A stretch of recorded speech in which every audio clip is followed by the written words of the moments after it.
How you doing? Good.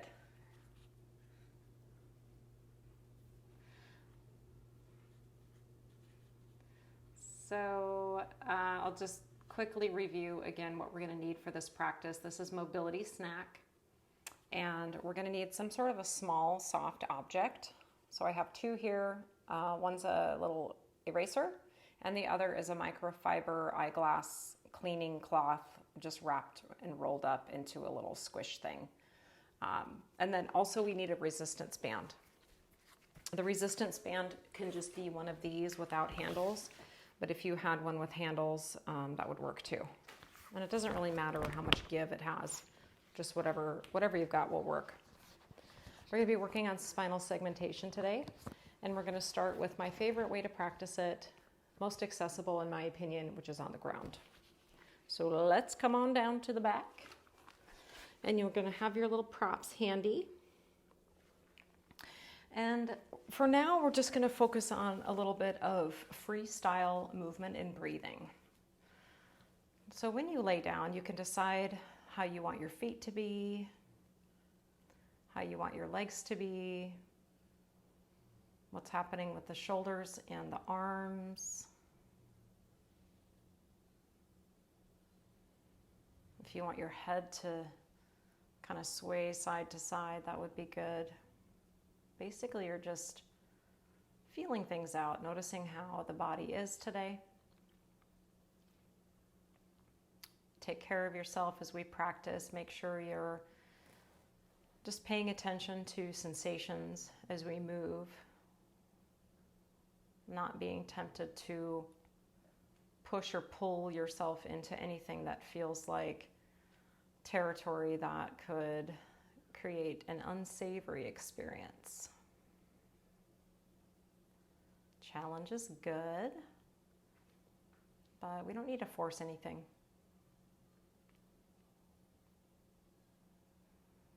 Try to calm your breath slightly, slowing down your exhale.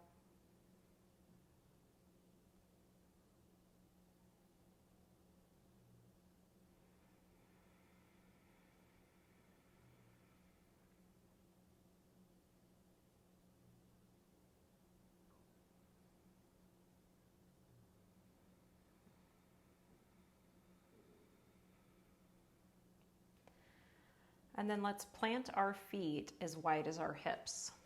So it's going to feel like your bridge pose preparation. But for today, let's try not to pull the heels super close to the body. Keep them a little ways away from you so that your low back can lay long on your mat and it feels neutral rather than already arched. And then the arms can just be in any position that feels stabilizing for you. And we're going to begin with our pelvic rocks. This is just that simple movement of tipping the bowl of your pelvis forward towards your thighs and then backwards towards the ground. So this is different than your bridge. You're not actually raising the hips off the ground here. It's more of a rocking sensation on your sacrum.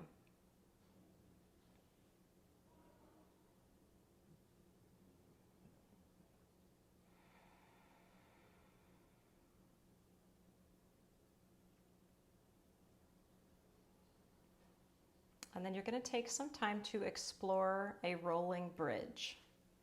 As you tuck your pelvis under and your tailbone tries to curl up between your inner thighs, start to peel your back off of the floor segmentally, moving it like a wave, individual pieces, and then come right back down. So this is going to be more of a flowing-like movement rather than a static position that we're going to land in. Let's just do that a few more times. Rolling up and down slow. Slower than you want to.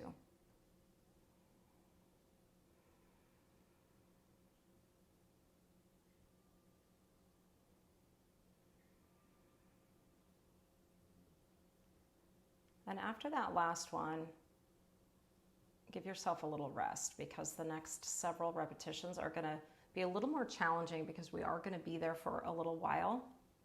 And we're going to use our object. So this is going to be your small piece of material or whatever you have that's about the size of one of these little pencil erasers. And the first thing that you're going to do is slide it underneath your tailbone. And it doesn't really matter which direction it's going, just so that you can feel it's kind of touching you there. Or the very base of your sacrum would work too. And then you're going to rock on that front to back. Just like you did a moment ago. This time you're hopefully feeling a little bit of extra sensation because that object is pressing into you just a touch more. And then tuck under with your pelvis, lift it up just enough to slide your hand underneath there and move that object 1 or 2 inches up. So it's right down the center of your spine. Now lay the back of your pelvis back down onto the ground and try to rock just that spot. So this movement now becomes super small, a microscopic version of the pelvic tilt. Just a tiny tuck and a tiny tilt.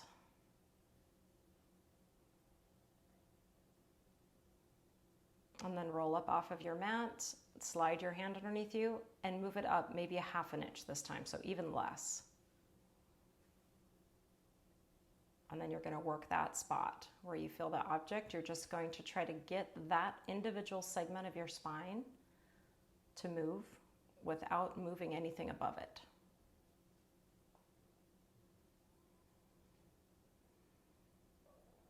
Reset it just a little bit higher again. Less than 1 inch, maybe just a few millimeters up. And then lay back down on it, and we're just going to keep going. These are small, subtle shifts in the body. This part's really hard for me because my low back curves inwardly quite a bit, so I have a really hard time even getting my low back to the floor at all. But having that object there helps me because it gets my spine a little bit closer to the floor. And then we're going up again, slide the object up a few more degrees, try to land directly on your spine. And because it's soft, hopefully it won't hurt you. But if it feels a little uncomfortable, just don't put all your weight on it. That's going to put a little more work in your legs. Little tuck and untuck, trying to move just that spot. And then keep traveling that object up your spine. And try to isolate movement right into the object without anything above it moving.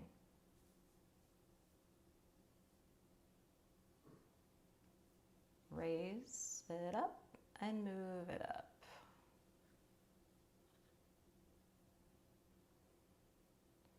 Where the T-spine and the lumbar meet is usually a pretty mobile area for people, sometimes so much so that it becomes kind of overloaded. So once you get above or below that area, it might be a little harder for you to find. Like this part's really easy for me. I have no problem getting this spot to move. But if I go up just a little bit, then it becomes a little bit more of a challenge. Now I'm going to keep my pelvis all the way off the ground. And I'm just going to try to move the vertebra near my lowest ribs. And then up a little higher. And just get those 1 or 2 pieces to articulate independently from their neighbors. My buns are getting tired. I don't know about yours. Up a little higher. This is an easier spot for me. I have no trouble controlling this one.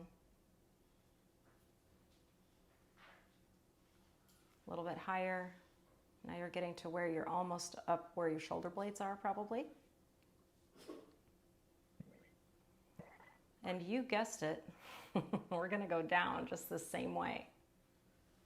So notice I'm not even in a full bridge here. I'm keeping it fairly conservative. Starting to lower that object now.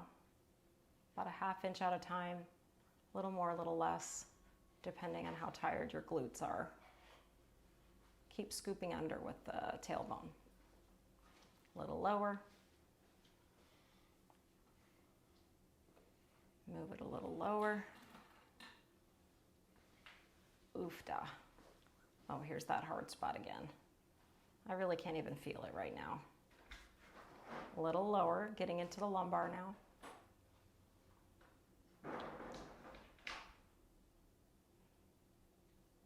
Couple more inches at a time. Let's go down to the sacrum.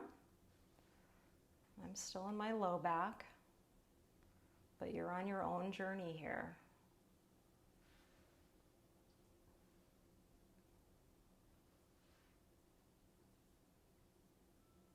Now, when you finally get yourself to where you feel like that object is back to its origination, down by your tailbone or at the really low part of your sacrum, you're going to take a little time just to kind of relieve your body in any way, whether that's windshield wipers or just kind of laying flat.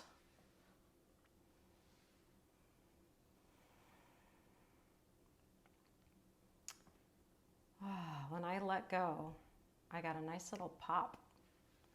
I didn't even know I needed it. Right in my low back. Kind of a self-adjustment, I guess. So just free up the legs to move. Let the pelvis twist a little bit if it feels fine.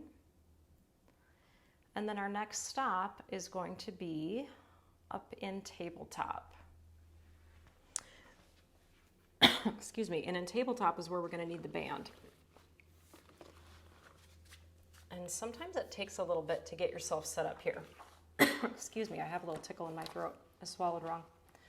So just hang the band just underneath your armpits and just across kind of your upper mid back, about where you would put a heart rate monitor or where your bra strap is.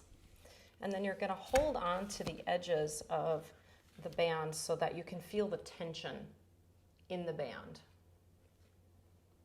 And like I said, this might take some doing. I have to get myself situated here so I have my hands kind of where I want them so I can get a good pressure into the palms. That's not quite enough tension. Let's try again. Now, once you get situated with that,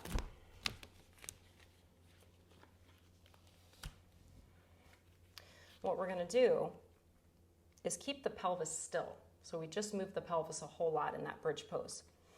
And now we're going to see if we can keep the shoulder blades still and think of moving the upper back from front to back like we're doing cat and cow, but it's much smaller than that. And you're just going to use the resistance of that band to find that pressure. Pulling your sternum up and in towards your back, and then trying to guide your sternum forward. Now your shoulder blades are going to want to be super helpful. So let's just notice that we could just move the shoulder blades, or we can move the shoulder blades and the spine. But for today, we're just trying to move the spine. And obviously the ribs are going along with that. So there's a little pull forward and then a scoop up and back. Notice if your head is nodding. Try to keep your head still and your neck in one spot, and instead isolate the thoracic spine. The band, if you have the tension high enough, the band will actually pull you into cow pose if you let it. And then you can press your way out of cow pose into that dome shape in the upper back, but make sure that your pelvis isn't going with. Let's just get that upper back moving. And then we're going to give the wrists a little rest. You can sit back on your heels. You could take child's pose. Keep a hold of the band somewhere near you because we're going to use it again. Just roll out the wrists, give them a little shake, shake.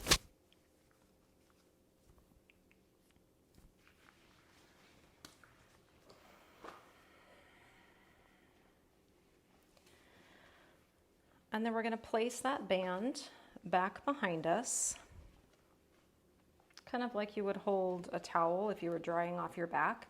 Go slightly lower.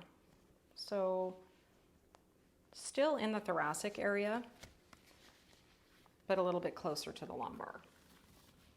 And then get the tension how you want it. Put your hands into the ground. stabilize through your pelvis. So you're going to keep neutral there. So you're not tipping forward and you're not tucking under. You're just middle ground. And now see if you can move where the band is pressing into your body, into flexion and into extension. Extensions should be a lot easier because the band is just pulling you in that direction. But then really try to press into the band to create some amount of spine flexion. Can you keep your shoulder blades out of the movement, or at the very least, try not to move them until the very end, until you can't get any more in the spine. Then you could press into scapular protraction or squeeze into scapular retraction. Try to keep your breathing full-bodied, expanding outwardly in that 360 degrees of motion. We're going to do 2 more with the strap here.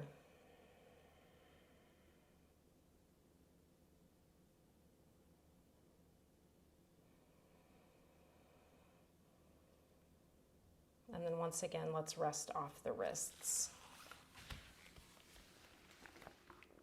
Give it a little shake.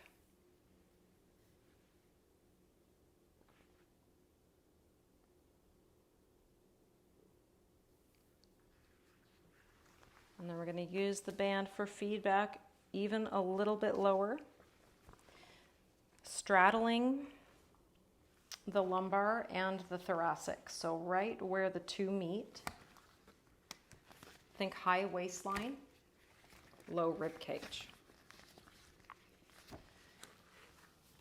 Find some tension on the band. Make sure your hands have a good connection to the earth. And then try to move only where the band is.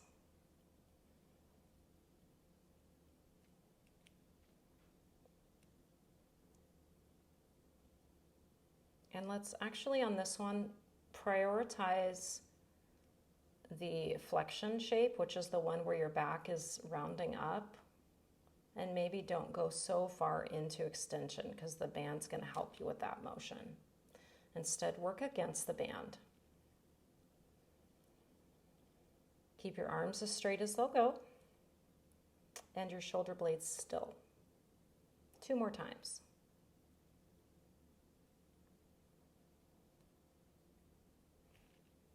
And then take it easy. Sit back, sit up, rest in a child's pose. We only have 1 more set like this.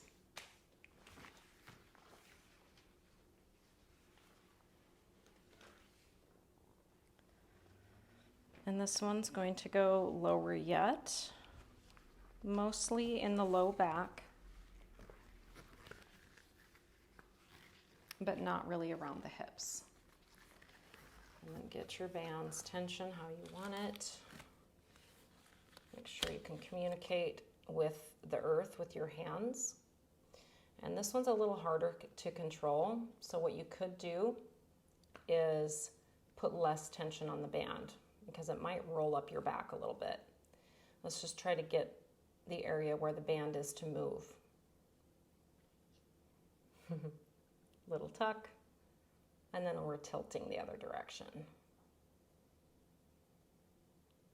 Prioritize the tuck under. Be a little bit less concerned with the tilt forward coming into that back bend. Keep breathing.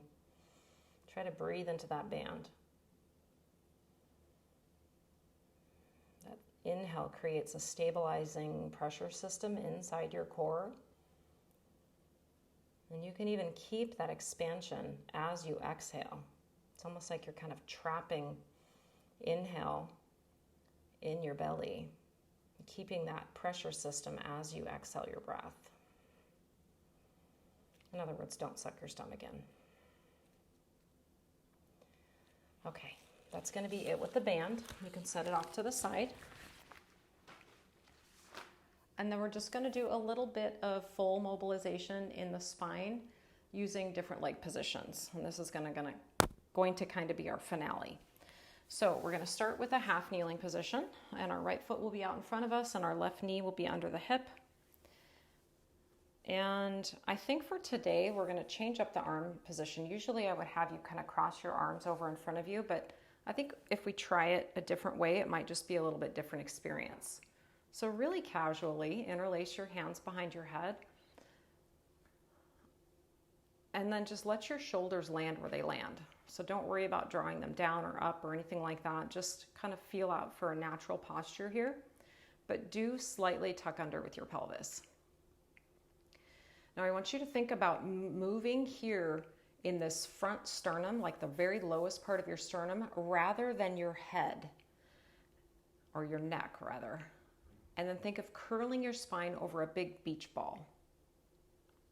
Forward, flexing, rounding the back. And then you're going to try to keep the bum tucked under and curl your upper back over the ball that is now behind you. And then bring it back to a vertical position. Side bend over the beach ball, it's to your right side. Try to make it gradual. And then side bend over towards the left over the beach ball. And then when you come out of that, arms are going to split wide to a T.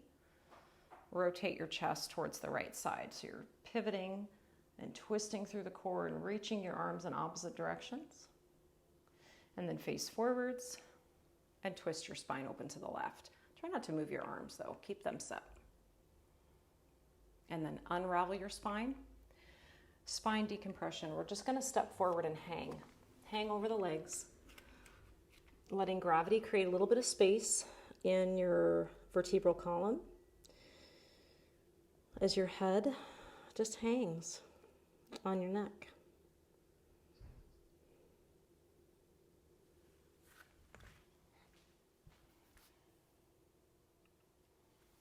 And then you're going to step back with your right leg. Right knee set down underneath your hip. Bring your trunk upright. And then your arms are going to go behind your head once again, but don't let these front ribs get away from you. So try to keep all of that contained. Scoop the tailbone under slightly just so you can feel your right glutes firing. And then we're going to try to keep the arms where they are without moving them like wings. Pull from the front side, tuck your sternum in, and create that shape that feels like you're curling your front core over a beach ball, but don't tuck your chin. Just keep your head on straight.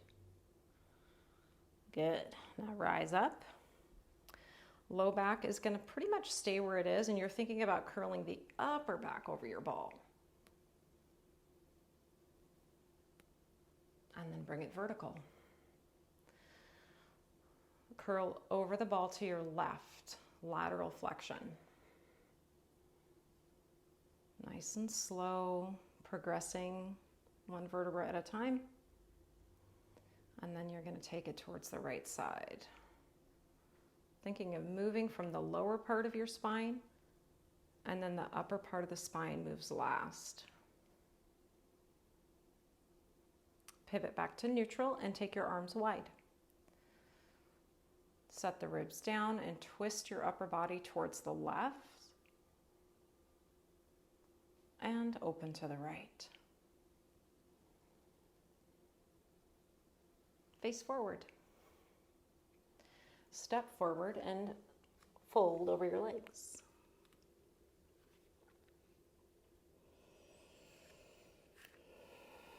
Okay, so from here, I'll let you decide if you want to have a little bend in your knees or not. It kind of depends on how you're feeling on the back side of your legs.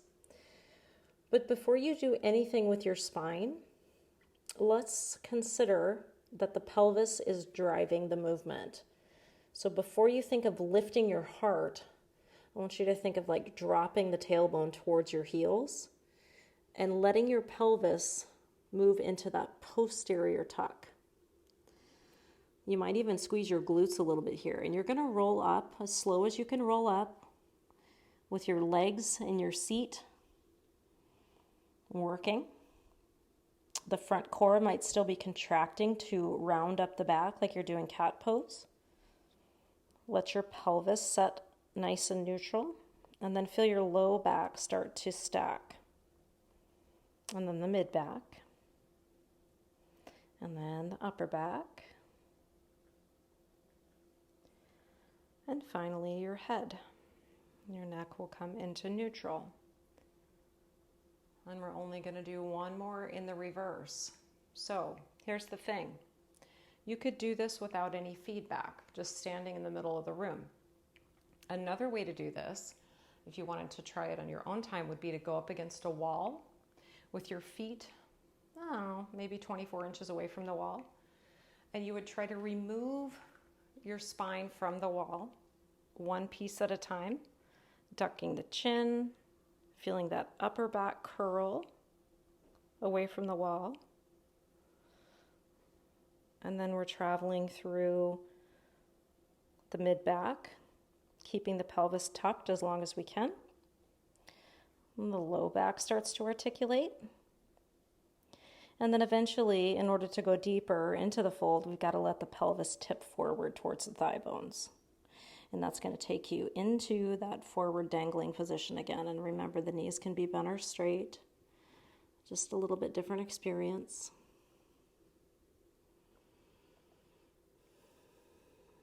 And once you fold all the way down, you're going to bend your knees and start to lower your seat into a low squat, and then get yourself to the floor. Just starting on the bum and the legs out ahead of you. So basically Dandasana or staff pose. Feeling for the natural curves of your spine. And then also feeling if you can tuck and untuck the pelvis, which is a little bit trickier since you're actually touching the ground now and there's more weight on it. But we're going to let our pelvis now lead us to the floor segmentally. So tuck under first. Think of reaching your tailbone again towards your heels, just like you did when you stood up the first time. Now let your sacrum start to lay down onto the ground from the bottom to the middle, to the top, and then the first few lumbar vertebrae. Keep flexing through the front, upper lower back, mid back, eventually the upper back. Hold on as long as you can. Go slow. You can use your elbows.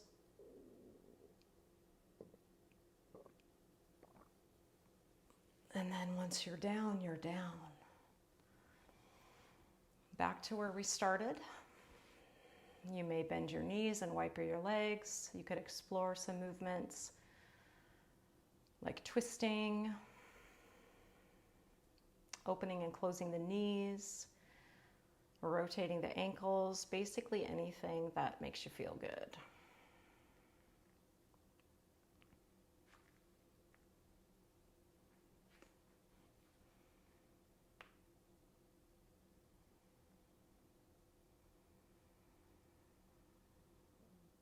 Okay, reset your feet. Let's go bridge pose preparation, and we're just going to hold here and breathe. And now we're focused on a back body experience in terms of our breathing.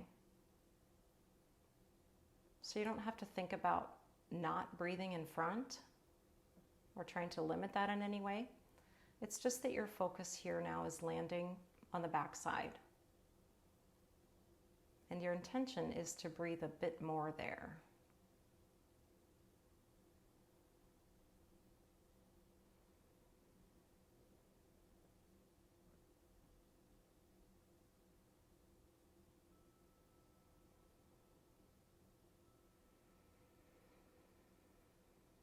Final handful of breaths. Allowing your breath to leave your body with patience, softness, encouraging your breath to flow smoothly, and making just a moment of space after you exhale before you renew yourself with a new breath.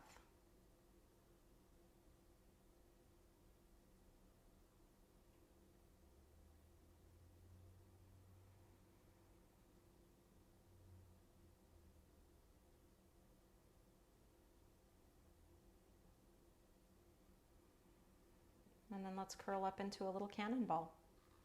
Pull your thighs into your chest, hold on to the backs of your legs.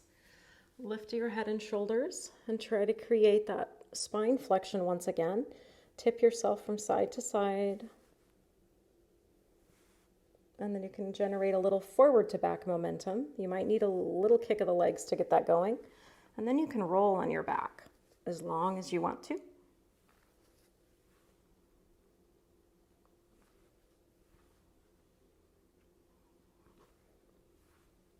And that completes our practice today.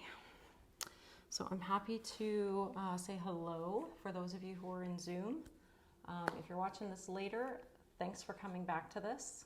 Drop me a note in the Facebook comments if you're watching by Facebook, and I'll see you all on Wednesday. Thanks for coming. Have a good day.